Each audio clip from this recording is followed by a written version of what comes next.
June 12, 2025 6:06 ಹಂಗೆ ಒಂದು incident ನಡೆಯುತ್ತೆ.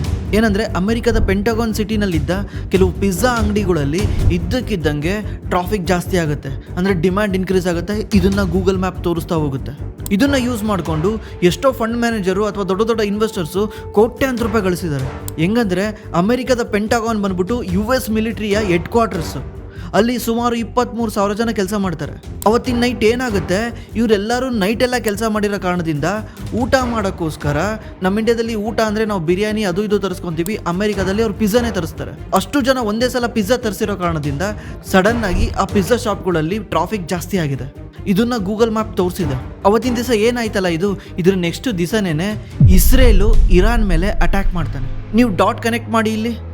ಅವತ್ತಿನ ದಿವಸ ಈ ಎಲ್ಲ ಎಂಪ್ಲಾಯಿಗಳು ಲೇಟ್ ನೈಟ್ ಕೆಲಸ ಮಾಡ್ತಿದ್ದಾರೆ, ಅಂದರೆ ಏನೋ ಎಮರ್ಜೆನ್ಸಿ ಇರೋದಕ್ಕೆ ಕೆಲಸ ಮಾಡ್ತಿದ್ದಾರೆ. ಅದು ಮಿಲಿಟ್ರಿ ಆಫೀಸಲ್ಲಿ ಎಮರ್ಜೆನ್ಸಿ ಅಂದರೆ ಏನೋ ಯುದ್ಧನೇ ಆಗುತ್ತೆ. ಯುದ್ಧ ಆಗೋಕ್ಕೆ ಇವ್ರು ನೈಟೆಲ್ಲ ಕೆಲಸ ಮಾಡ್ತಿದ್ದಾರೆ. ಇವ್ರು ಒಳಗಡೆ ಏನು ಮಾಡ್ತಿದ್ದಾರೆ, ಮಾಡ್ತಿದ್ದಾರೆ ಅಂತ ಫಂಡ್ ಮ್ಯಾನೇಜರ್ಗೆ ಹೆಂಗೆ ಗೊತ್ತಾಯಿತು? ಹೆಂಗಂದರೆ ಆ ಫಂಡ್ ಮ್ಯಾನೇಜರು ಆ ಪಿಜ್ಜಾ ಡೆಲಿವರಿ ಸ್ಪೈಕ್ ಆಗೋದನ್ನು ಕಂಡುಹಿಡಿದಿದ್ದಾನೆ. ಇದರಿಂದ ಆ ಫಂಡ್ ಮ್ಯಾನೇಜರು ಕೋಟ್ಯಾಂತರ ರೂಪಾಯಿ ಗಳಿಸ್ತಾನೆ. ಅದೇ ರೀತಿ ರೀಸೆಂಟ್ಲಿ ರಾಕೇಶ್ ಜುಂಜುನ್ವಾಲಾ ವೈಫ್ ಆಗಿರೋ ರೇಖಾ ಜುಂಜುನ್ವಾಲಾ ಈ ನಜಾರಾ ಟೆಕ್ನಾಲಜಿಯಿಂದ 334 ಕೋಟಿ ರೂಪಾಯಿ ಗಳಿಸ್ತಾರೆ ಒಂದೇ ದಿವಸದಲ್ಲಿ. ಹೆಂಗೆ ಅಂದರೆ ಇವರು ನಜಾರಾ ಟೆಕ್ನಾಲಜಿನಲ್ಲಿ ಮುಂಚೆನೇ ಇನ್ವೆಸ್ಟ್ ಮಾಡಿರ್ತಾರೆ. ಆ ನಜಾರಾ ಟೆಕ್ನಾಲಜಿ ಒಂದು ಗೇಮಿಂಗ್ ಕಂಪ್ನಿ ಆಗಿರುತ್ತೆ. ಈ ಗೇಮಿಂಗ್ನ ಬ್ಯಾನ್ ಮಾಡ್ತೀವಿ ಅಂತ ಗೌರ್ಮೆಂಟ್ ಅನೌನ್ಸ್ ಮಾಡುತ್ತೆ. ಅನೌನ್ಸ್ ಮಾಡಿರೋ ಕಾರಣದಿಂದ ಎಲ್ಲ ಗೇಮಿಂಗ್ ಕಂಪ್ನಿಗಳು ಡೌನ್ ಆಗಕ್ಕೆ ಸ್ಟಾರ್ಟ್ ಆಗ್ತವೆ. ಬಟ್ ಇವರು ಈ ಅನೌನ್ಸ್ ಮಾಡೋಕ್ಕಿಂತ ಮುಂಚೆನೇ ಈ ಶೇರ್ಸ್ನ ಸೆಲ್ ಮಾಡಿದ್ದಾರೆ. ನೀವು ಅಂದ್ಕೊಂಡಿರ್ತೀರಾ ಇದು ಇನ್ಸೈಡರ್ ನ್ಯೂಸು ಅಂತ. ಬಟ್ ಇನ್ಸೈಡರ್ ನ್ಯೂಸ್ ಮಾಡಿದ್ರೆ ಇದು ಇಲ್ಲೀಗಲ್ಲು, ಜೈಲ್ಗೆ ಹೋಗ್ಬೇಕಾಗತ್ತೆ. ನಾವು ಸಣ್ಣದಾಗಿ ಯೋಚನೆ ಮಾಡ್ತೀವಿ ಅಂತ ದೊಡ್ಡ ದೊಡ್ಡ ಇನ್ವೆಸ್ಟರ್ಸ್ ಹಂಗೆ ಯೋಚನೆ ಮಾಡಲ್ಲ.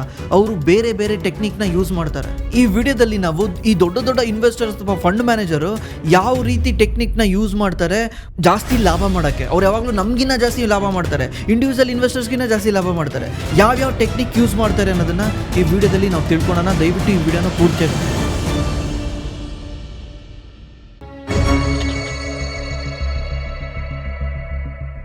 ನೀವಿಲ್ಲಿ ಈ ಇಮ್ಯಾಜ್ ನೋಡಿ. ಈ ಇಮ್ಯಾಜಿಂದ ನೀವು ಕೋಟ್ಯಾಂತರ ರೂಪಾಯಿ ಗಳಿಸೋಕ್ಕಾಗತ್ತಾ? ಚಾನ್ಸೇ ಇಲ್ಲ ಅಲ್ಲ. ಆದರೆ ಈ ದೊಡ್ಡ ದೊಡ್ಡ ಇನ್ವೆಸ್ಟರ್ಸು ಜಸ್ಟ್ ಈ ಇಮ್ಯಾಜ್ ನೋಡಿ ಕೋಟ್ಯಾಂತರ ರೂಪಾಯಿ ಗಳಿಸ್ತಾರೆ. ಈ ಇಮ್ಯಾಜ್ ಏನಂದರೆ ಇದು ಸೆಟಲೈಟ್ ಇಮ್ಯಾಜ್. ಯಾವುದ್ರದ್ದು? ದೊಡ್ಡ ದೊಡ್ಡ ಆಯಿಲ್ ಟ್ಯಾಂಕರ್ ಏರಿಯಾದು. ಇವ್ರೇನು ಮಾಡ್ತಾರೆ, ಈ ದೊಡ್ಡ ದೊಡ್ಡ ಸೆಟಲೈಟ್ ಏಜೆನ್ಸಿ ಕಂಪ್ನಿ ಥ್ರೂ ಇಮ್ಯಾಜ್ಗಳನ್ನ ಬೈ ಮಾಡ್ತಾರೆ. ಇದನ್ನು ಸೆಲ್ ಮಾಡೋಕ್ಕಂತಾನೆ ದೊಡ್ಡ ದೊಡ್ಡ ಸೆಟಲೈಟ್ಗಳಿದ್ದಾವೆ. ಸೆಟಲೈಟ್ನ ಇದಕ್ಕೋಸ್ಕರನೇ ಕಳಿಸಿದ್ದಾರೆ. ಈ ದೊಡ್ಡ ದೊಡ್ಡ ಹೆಡ್ಜ್ ಫಂಡ್ ಮ್ಯಾನೇಜರು ಮತ್ತು ಫಂಡ್ ಮ್ಯಾನೇಜರ್ ಏನು ಮಾಡ್ತಾರೆ, ಇವರಿಂದ ಸೆಟಲೈಟ್ ಇಮೇಜ್ನ ಬೈ ಮಾಡ್ತಾರೆ. ಈ ಬೈ ಮಾಡಿ ಅವ್ರು ಪ್ರಿಡಿಕ್ಟ್ ಮಾಡ್ತಾರೆ ಈ ಆಯಿಲ್ ಫ್ಯೂಚರಲ್ಲಿ ಮೇಲೋಗ್ಬೋದಾ ಕೆಳಗೆ ಬರ್ಬೋದಾ ಅಂತ. ಹೆಂಗೆ ಅಂದರೆ ನೀವು ಈ ಆಯಿಲ್ ಟ್ಯಾಂಕ್ ನೋಡಿ. ಈ ಆಯಿಲ್ ಟ್ಯಾಂಕಲ್ಲಿ ನಿಮಗೆ ನೆರಳು ಕಾಣ್ತಾ ಇದೆ, ಶ್ಯಾಡೋ ಕಾಣ್ತಾ ಇದೆ. ಈ ಶ್ಯಾಡೋ ಏನು ತೋರಿಸುತ್ತೆ ಅಂದರೆ ಆಯಿಲ್ ಟ್ಯಾಂಕಲ್ಲಿ ಎಷ್ಟು ಆಯಿಲ್ ಇದೆ ಅಥವಾ ಎಷ್ಟು ಆಯಿಲ್ ಇಲ್ಲ ಅಂತ. ಈ ಶ್ಯಾಡೋ ಏನಾದರೂ ಕಮ್ಮಿ ಇದ್ದರೆ ಈ ಆಯಿಲ್ ಟ್ಯಾಂಕು ತುಂಬಿದೆ ಅಂತ. ಈ ಶ್ಯಾಡೋ ಏನಾದರೂ ಜಾಸ್ತಿ ಇದ್ದರೆ ಈ ಆಯಿಲ್ ಟ್ಯಾಂಕು ಖಾಲಿಯಾಗಿದೆ ಅಂತ. ಯಾಕಂದರೆ ಇದನ್ನು ಫ್ಲೋಟಿಂಗ್ ಟಾಪ್ ಅಂತ ಕರೀತಾರೆ. ಈ ಫ್ಲೋಟಿಂಗ್ ಟಾಪ್ ಏನು ಮಾಡುತ್ತೆ, ಆಯಿಲ್ ಜಾಸ್ತಿ ಇದ್ದರೆ ಮೇಲ್ ಬರುತ್ತೆ, ಆಯಿಲ್ ಕಮ್ಮಿ ಇದ್ದರೆ ಕೆಳಗೆ ಬರುತ್ತೆ. ಆಯಿಲ್ ಕಮ್ಮಿ ಆದ ತಕ್ಷಣ ಸೂರ್ಯನ ಬೆಳಕಿಂದ ನೆರಳು ಉತ್ಪತ್ತಿ ಆಗುತ್ತೆ. ಆ ನೆರಳು ಜಾಸ್ತಿ ಆದರೆ ಆಯಿಲ್ ಕಮ್ಮಿ ಇದೆ ಅಂತ, ನೆರಳು ಕಮ್ಮಿ ಆದರೆ ಆಯಿಲ್ ಜಾಸ್ತಿ ಇದೆ ಅಂತ.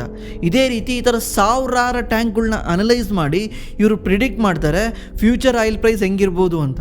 ಈ ಆಯಿಲ್ ಟ್ಯಾಂಕರಲ್ಲಿ ಆಯಿಲ್ ಜಾಸ್ತಿ ಇದೆ ಅಂದರೆ ಸಪ್ಲೈ ಜಾಸ್ತಿ ಇದೆ, ಡಿಮ್ಯಾಂಡ್ ಅಷ್ಟೇ ಇರುತ್ತೆ. ಸಪ್ಲೈ ಜಾಸ್ತಿ ಇದೆ, ಅವಾಗ ಏನಾಗುತ್ತೆ, ಆಯಿಲ್ ಪ್ರೈಸ್ ಕೆಳಗೆ ಬರುತ್ತೆ. ಈ ಆಯಿಲ್ ಟ್ಯಾಂಕರಲ್ಲಿ ಆಯಿಲ್ ಕಮ್ಮಿ ಇದೆ ಅಂದರೆ ಡಿಮ್ಯಾಂಡ್ ಸೇಮ್ ಇರುತ್ತಲ್ಲ, ನಾವು ಗಾಡಿ ಓಡಿಸೋದು ಡೈಲಿ ಪೆಟ್ರೋಲ್ ಹಾಕ್ಸೋದು ಸೇಮ್ ಇರುತ್ತೆ. ಸಪ್ಲೈ ಕಮ್ಮಿ ಇದ್ದಾಗ ಏನಾಗುತ್ತೆ, ಪ್ರೈಸ್ ಜಾಸ್ತಿ ಆಗುತ್ತೆ, ಕ್ರೂಡ್ ಆಯಿಲ್ ಪ್ರೈಸ್ ಜಾಸ್ತಿ ಆಗುತ್ತೆ. ಈ ರೀತಿ ದೊಡ್ಡ ದೊಡ್ಡ ಫಂಡ್ ಮ್ಯಾನೇಜರು ಕ್ರೂಡ್ ಆಯಿಲಲ್ಲಿ ಇನ್ವೆಸ್ಟ್ ಮಾಡ್ತಾರೆ, ಕ್ರೂಡ್ ಆಯಿಲ್ ಟ್ರೇಡ್ ಮಾಡ್ತಾರೆ. ಇದಷ್ಟೇ ಅಲ್ಲ, ಇದೇ ಸೆಟಲೈಟ್ ಇಮೇಜ್ಗಳನ್ನ ಇಟ್ಕೊಂಡು ಬೇರೆ ಬೇರೆ ಕಂಪ್ನಿಗಳನ್ನ ಅನಲೈಸ್ ಮಾಡ್ತಾರೆ. ಎಕ್ಸಾಂಪಲ್ಗೆ ಈಗ ಇಂಡಿಯನ್ ಎಕ್ಸಾಂಪಲ್ ತೊಗೊಂಡ್ರು, ನೀವು ಡಿಮಾರ್ಟ್ ನೋಡಿರ್ಬೋದು. ಡಿಮಾರ್ಟಲ್ಲಿ ಹೋಗಿ ನೀವು ಗಾಡಿನ ಪಾರ್ಕಿಂಗ್ ಮಾಡ್ತೀರಾ. ಹೊರಗಡೆ ಪಾರ್ಕಿಂಗ್ ಮಾಡಿದಾಗ ಅದ್ರದ್ದು ಸೆಟಲೈಟ್ ಇಮೇಜ್ನ ತೊಗೊಂಡ್ರೆ, ಡೈಲಿ ಸೆಟಲೈಟ್ ಇಮೇಜ್ಗಳನ್ನ ತೊಗೊಂಡ್ರೆ, ಒಂದು ನೆಕ್ಸ್ಟ್ 3 ಮಂತ್ಸ್ ಸೆಟಲೈಟ್ ಇಮೇಜ್ನ ತೊಗೊಂಡ್ರೆ ನೀವು ಆರಾಮ್ಸೆ ಪ್ರಿಡಿಕ್ಟ್ ಮಾಡ್ಬೋದು ಡಿಮಾರ್ಟ್ ಈ ಸಲ ಯಾವ ರೀತಿ ರಿಸಲ್ಟ್ ಕೊಡುತ್ತೆ ಅಂತ. ಹೆಂಗೆ ಅಂದರೆ ಜಾಸ್ತಿ ಪಾರ್ಕಿಂಗಲ್ಲಿ ಕಾರ್ ಜಾಸ್ತಿ ಇದ್ದಾವೆ ಅಂದರೆ ಆಟೋಮೆಟಿಕ್ಲಿ ತುಂಬ ಜನ ಬಂದು ಶಾಪಿಂಗ್ ಮಾಡ್ತಿದ್ದಾರೆ ಅಂತ. ಇದು ಏನು ತೋರಿಸುತ್ತೆ, ಬಿಸ್ನೆಸ್ ಇಂಪ್ರೂವ್ ಆಗ್ತಾ ಇದೆ ಅಂತ. ಅದೇ ರೀತಿ ಪಾರ್ಕಿಂಗಲ್ಲಿ ಕಾರ್ ಕಮ್ಮಿ ಇದ್ದಾವೆ ಅಂದರೆ ಈ ಸಲ ಡಿಮಾರ್ಟ್ದು ರಿಸಲ್ಟ್ ಚೆನ್ನಾಗಿ ಬರಲ್ಲ ಅಂತ. ಅದೇ ರೀತಿ ಕಾಂಪಿಟೇಟರ್ದು ನೋಡ್ಬೋದು, ವಿಶಾಲ್ ಮಾರ್ಟ್ ಇರ್ಬೋದು, ಬೇರೆ ಬೇರೆ ಏನು ಕಾಂಪಿಟೇಟರ್ ಇರ್ತಾರಲ್ಲ ಅದನ್ನು ನೋಡ್ತಾರೆ. ಈ ಥರ ನೋಡೋದ್ರಿಂದ ಇವರು ಕಂಪ್ನಿಗಳು ರಿಸಲ್ಟ್ ಬರೋಕ್ಕಿಂತ ಮುಂಚೆನೇ ಪ್ರಿಡಿಕ್ಟ್ ಮಾಡಿಬಿಡ್ತಾರೆ, ಇದೇ ರಿಸಲ್ಟ್ ಬರುತ್ತೆ, ಇದೇ ಆಗುತ್ತೆ ಅಂತ. ಇವಾಗ ಇಂಡಿಯನ್ ಗೌರ್ಮೆಂಟು ನಮ್ಮದು ಎಕ್ಸ್ಪೋರ್ಟ್ ಇನ್ಕಮ್ ಇನ್ಕ್ರೀಸ್ ಆಗಿದೆಯಾ ಡೌನ್ ಆಗಿದೆಯಾ, ನಮ್ಮ GDP ಗ್ರೋತ್ ಆಗಿದೆಯಾ ಡೌನ್ ಆಗಿದೆಯಾ ಅಂತ ಹೇಳಬೇಕು. ಹೇಳ್ಬೇಕಂದ್ರೆ ಇದೆಲ್ಲ ರಿಪೋರ್ಟ್ ಸಿಕ್ಕಿ ಗೌರ್ಮೆಂಟಿಗೆ ಡೇಟಾ ಸಿಕ್ಕಿ ಅದನ್ನೆಲ್ಲ ಪ್ರೋಸೆಸ್ ಮಾಡಿ ಆಮೇಲೆ ಹೇಳಬೇಕು, ಅಷ್ಟೊತ್ತಿಗೆ ಲೇಟ್ ಆಗಿರುತ್ತೆ.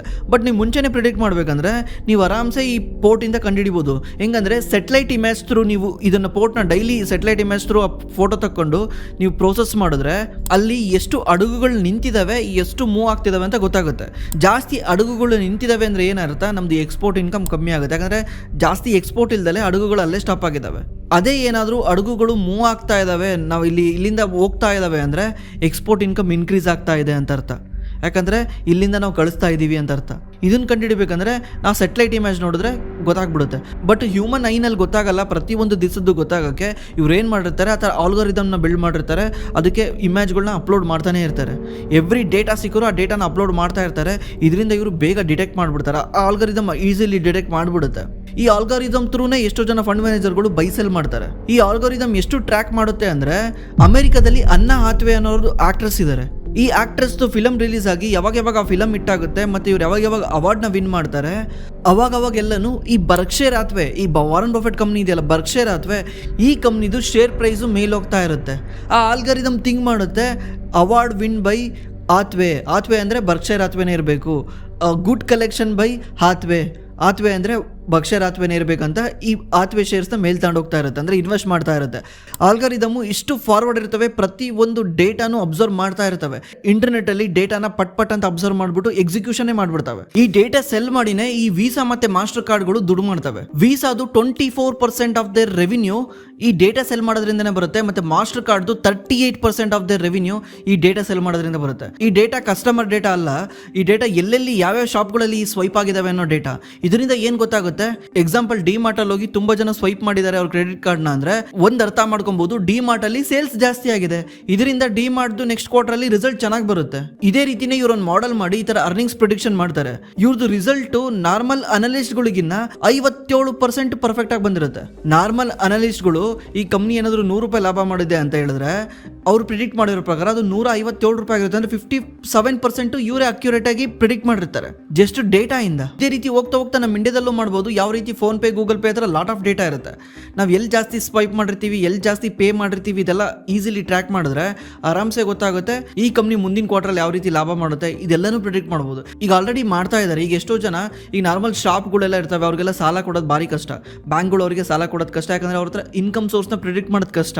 ಈ ದಿವಸ ಇಷ್ಟೇ ವ್ಯಾಪಾರ ಆಗಿದೆ, ನಾಳೆ ದಿವಸ ಇಷ್ಟೇ ವ್ಯಾಪಾರ ಆಗಿದೆ ಅಂತ ಪ್ರಿಡಿಕ್ಟ್ ಮಾಡೋದು ಕಷ್ಟ. ಅದಕ್ಕೆ ಅವ್ರು ಏನು ಮಾಡ್ತಿದ್ದಾರೆ, ಅವ್ರ ಸ್ಟೇಟ್ಮೆಂಟ್ ತಗೊಂಡು UPI ಟ್ರಾನ್ಸಾಕ್ಷನ್ ನೋಡ್ತಾರೆ. ಈಗ ಡೈಲಿ ಅವ್ರಿಗೆ ಏನಾದ್ರು 10,000 ವ್ಯಾಪಾರ ಆಗಿದ್ರೆ ಅವ್ರು ಅನಲೈಸ್ ಮಾಡ್ತಾರೆ. ಇದರಲ್ಲೊಂದು 70% ರಾ ಮೆಟೀರಿಯಲ್ ಇರುತ್ತೆ, ಅಂದರೆ ಸೆಲ್ ಮಾಡಿರ್ತಿರುತ್ತೆ. ಒಂದು 30% ಮಾರ್ಜಿನ್ ಇರುತ್ತೆ. ಈ 30% ಮಾರ್ಜಿನಲ್ಲಿ ಇವನು ಬಾಡಿಗೆ ಎಷ್ಟು ಕಟ್ಟಬೇಕು, ಇವ್ನು ಮನೆಗೆ ಮೇಂಟೈನ್ ಮಾಡೋಕೆ ಎಷ್ಟು ಬೇಕು, ಕೈಯಲ್ಲಿ ಎಷ್ಟು ಉಳಿಯುತ್ತೆ, ಇದಕ್ಕೆ ಇವನಿಗೆ ಇಷ್ಟು ಲೋನ್ ಕೊಟ್ಟರೆ EMI ತೀರಿಸ್ತಾನೆ ಅಂತ ಪ್ರಿಡಿಕ್ಟ್ ಮಾಡಿಬಿಟ್ಟು ಅವ್ನಿಗೆ ಲೋನ್ ಕೊಡ್ತಾರೆ. ಈ ರೀತಿ ಫಂಡ್ ಮ್ಯಾನೇಜರ್ಗಳು ಕೂಡ ಅನಾಲಿಸಿಸ್ ಮಾಡ್ತಾರೆ. ಮತ್ತೆ ಇನ್ನೊಂದು ರೀತಿ ಯಾವ ರೀತಿ ಮಾಡ್ತಾರೆ ಅಂದರೆ, ಈ ದೊಡ್ಡ ವ್ಯಕ್ತಿಗಳದ್ದು ಪ್ರೈವೇಟ್ ಜೆಟ್ನ ಟ್ರ್ಯಾಕ್ ಮಾಡ್ತಿರ್ತಾರೆ. ಪ್ರೈವೇಟ್ ಜೆಟ್ ಇವ್ರು ಎಲ್ಲೆಲ್ಲಿ ತಗೊಂಡೋಗ್ತಾರೆ, ಎಲ್ಲೆಲ್ಲಿ ನಿಲ್ಲಿಸ್ತಾರೆ, ಪ್ರತಿಯೊಂದು ಟ್ರ್ಯಾಕ್ ಮಾಡ್ತಿರ್ತಾರೆ. 2019ರಲ್ಲಿ US ನ ಒಂದು ಆಯಿಲ್ ಕಂಪ್ನಿ ಆಕ್ಸಿಡೆಂಟಲ್ ಪೆಟ್ರೋಲಿಯಂ ಒಂದು ದೊಡ್ಡ ಡೀಲ್ಗೋಸ್ಕರ ಫೈಟ್ ಮಾಡ್ತಾ ಇರುತ್ತೆ. ಆ ಡೀಲ್ ಏನಂದ್ರೆ ಅಂಡಾರ್ಕೋ ಪೆಟ್ರೋಲಿಯಂ ಅನ್ನೋ ಒಂದು ಕಂಪ್ನಿನ ಅಕ್ವೈರ್ ಮಾಡ್ಬೇಕಂತ ಇದು ಪರದಾಡ್ತಾ ಇರುತ್ತೆ. ಆ ಟೈಮಲ್ಲಿ ಅದನ್ನ ಅಕ್ವೈರ್ ಮಾಡ್ಬೇಕಂದ್ರೆ ಸಖತ್ತು ದುಡ್ಡು ಬೇಕಾಗಿರುತ್ತೆ. ಇವ್ರ ಹತ್ರ ಅಷ್ಟೊಂದು ದುಡ್ಡು ಇರಲ್ಲ. ಆಗ ಫಂಡ್ ಮ್ಯಾನೇಜರ್ಗಳು ಒಂದು ಅಬ್ಸರ್ವ್ ಮಾಡ್ತಾರೆ, ಏನಂದ್ರೆ ಈ ಪ್ರೈವೇಟ್ ಜೆಟ್ ವಾರದಲ್ಲಿ 2 ರಿಂದ 3 ದಿವಸ ನೆಬ್ರಾಸ್ಕಾಗ್ ಹೋಗಿ ಬರ್ತಾ ಇರುತ್ತೆ. ಇದು ಬಂದ್ಬಿಟ್ಟು ಅಮೆರಿಕದ ಒಮಾಹಾದಲ್ಲಿದೆ. ಒಮಾಹಾ ಅಂದ ತಕ್ಷಣ ಎಲ್ರಿಗೂ ಗೊತ್ತಾಗದೇನು ಹೇಳಿ, ವಾರನ್ ಬಫೆಟ್ ನ ಊರೇ ಒಮಾಹಾ, ಅದರಲ್ಲಿ ನೆಬ್ರಾಸ್ಕಾದಲ್ಲೇ ಅವ್ರ ಮನೆ ಇರೋದು. ಇದನ್ನ ಫಂಡ್ ಮ್ಯಾನೇಜರ್ ಅಬ್ಸರ್ವ್ ಮಾಡ್ತಾರೆ.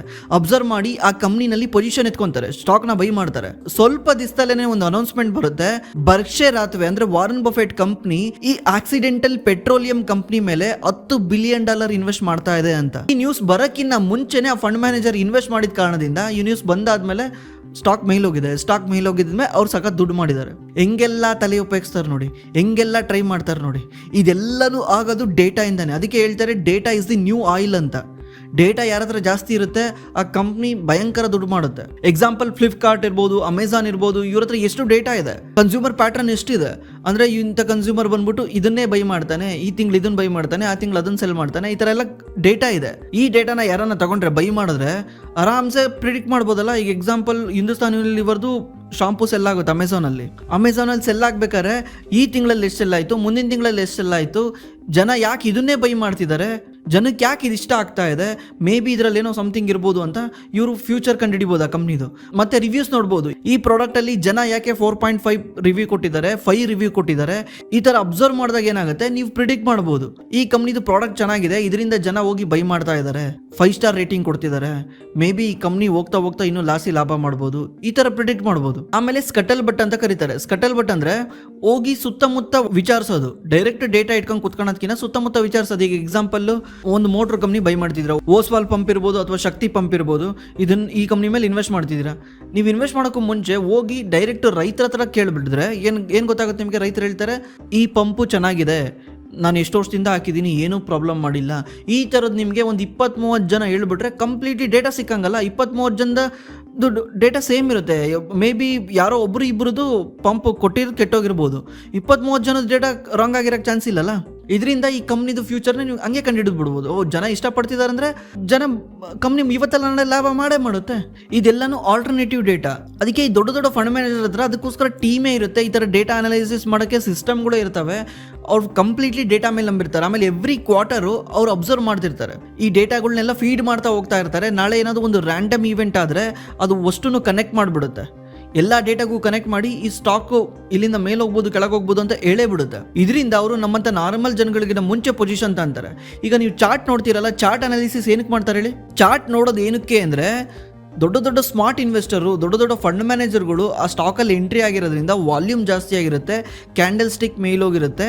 ಇದರಿಂದ ಈ ಕಂಪ್ನಿ ಫ್ಯೂಚರಲ್ಲಿ ಮೇಲೋಗುತ್ತೆ ಅಂತ ತುಂಬ ಜನ ಬೈ ಮಾಡ್ತಾರೆ. ಇದು ಹೆಂಗೆ ಅಂದರೆ, ನೀವು ಗೂಗಲಲ್ಲಿ ಯಾವುದೋ ಒಂದು ಹೋಟೆಲ್ ಸರ್ಚ್ ಮಾಡ್ತೀರಾ, ಹೋಟ್ಲಲ್ಲಿ ರಿವ್ಯೂ ಯಾವ್ದು ಚೆನ್ನಾಗಿದೆ ಅದಕ್ಕೆ ಹೋಗ್ತೀರಲ್ವಾ, ಅದೇ ರೀತಿಯೇ ಈ ಫಂಡ್ ಮ್ಯಾನೇಜರ್ಗಳು ಯಾವ ಸ್ಟಾಕ್ ಹಿಂದೆ ಹೋಗ್ತಾರೆ, ಆ ಸ್ಟಾಕ್ ಹಿಂದೆ ಹೋದರೆ ನಾವು ದುಡ್ಡು ಮಾಡ್ಬೋದು ಅಂತ ತುಂಬ ಜನ ಈ ಚಾರ್ಟ್ ನೋಡ್ಕೊಂಡು ಹೋಗ್ತಾರೆ.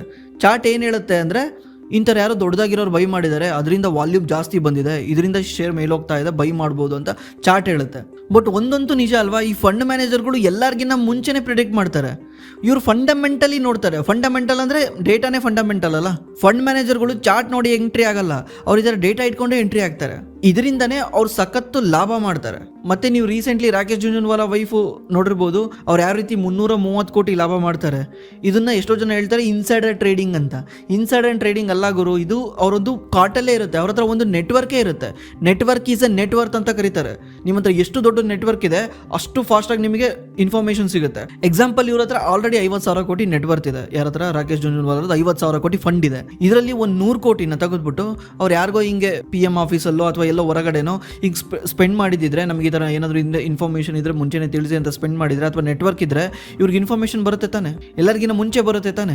ಮುಂಚೆ ಬರುತ್ತೆ, ಇವ್ರು ಏನು ಮಾಡ್ತಾರೆ, ಅದರಿಂದ ಸ್ಟೆಪ್ ತಗೊಂತಾರೆ. ಇದು ಇನ್ಸೈಡರ್ ಟ್ರೇಡಿಂಗ್ ಅನ್ನೋಕ್ಕೆ ಆಗಲ್ಲ. ಯಾಕಂದರೆ ಅವರು ಯಾವುದೋ ಪ್ರೈಮ್ ಮಿನಿಸ್ಟರ್ ಹತ್ರ ಮತ್ತು ಸೀತಾರಾಮನ್ ಹತ್ರ ಹೋಗಿ ಕೇಳ್ತಾ ಇಲ್ಲ, ಅವ್ರಿಗೆ ಒಂದೊಂದೇ ಡಾಟ್ನ ಕನೆಕ್ಟ್ ಮಾಡ್ತಾರೆ, ಎಲ್ಲೂ ಸಿಗಾಕೊಂಡ್ಲಿಲ್ದಂಗೆ ಮಾಡ್ತಾರೆ. ಒಬ್ಬರ ಹತ್ರನೇ ತಗೊಂಡ್ರೆ ಏನಾಗುತ್ತೆ, ಸಿಗಾಕೊಂಡ್ಬಿಡ್ತೀರಾ. ಬಟ್ ಚೂರು ವಿಷಯನೇ ಎಲ್ಲರಿಂದ ತಗೊಳ್ತಾರೆ. ಅವಾಗ ಏನಾಗುತ್ತೆ, ಇದನ್ನ ಕಂಡಿಡಿಯೋದು ಭಾರಿ ಕಷ್ಟ ಆಗುತ್ತೆ. ಇದರಿಂದ ಇವ್ರು ಹಿಂಗೆ ದುಡ್ಡು ಮಾಡ್ಕೊಂಡು ಹೋಗ್ತಾನೆ ಇರ್ತಾರೆ. ನೀವು ಈ ಥರ ಈ ಫಂಡ್ ಮ್ಯಾನೇಜರ್ ಕೆಳಗಡೆ ಇನ್ವೆಸ್ಟ್ ಮಾಡಬೇಕು, ನನ್ನ ದುಡ್ಡನ್ನು ಗ್ರೋ ಮಾಡಬೇಕು ಅಂತ ಏನಾದರೂ ನಿಮಗಿದ್ರೆ, ನಮ್ಮ ಡಿಸ್ಕ್ರಿಪ್ಷನಲ್ಲಿ ಗೂಗಲ್ ಫಾರ್ಮ್ ಇದೆ.